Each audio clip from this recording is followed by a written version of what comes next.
1. Стево Пендаровски. 2. Гордана Силјановска-Давкова. 3. Стефчо Јакимовски. 4. Бујар Османи. 5. Билјана Ванковска. 6. Арбен Таравари. 7. Максим Димитриевски. Вака ќе изгледа гласачкото ливче на престојните претседателски избори закажани за 24 април, прв круг и вториот на 8 мај. Преку ждрепка во Државната изборна комисија представниците на претседателските кандидати ги извлекоа редоследните броеви на 7 темиња кои ќе се тркаат за вселување во Вила Водно.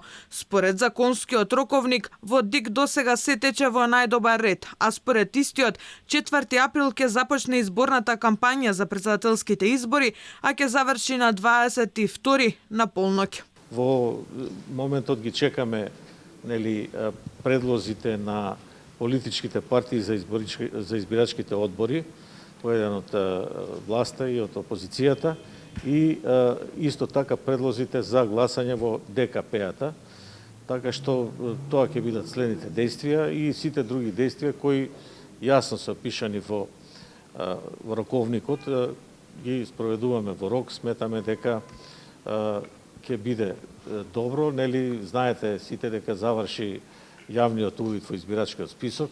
Диаспората ќе гласа само за избор на шеф на државата, бидејќи не се пријавиле доволен број гласачи односно колку што имал поддршка еден пратеник на последните парламентарни избори. Некаде околу 2900 и нешто се пријавија.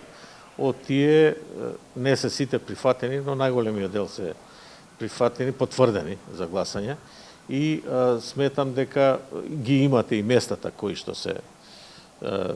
на кои што се пријавиле. Мислам дека најголем број во Германија, има во САД, во Канада, во Австралија, во Европа, скоро во сите западноевропски земји, а во голем дел и нема. Меѓутоа, тоа сега треба да се види, по бројките.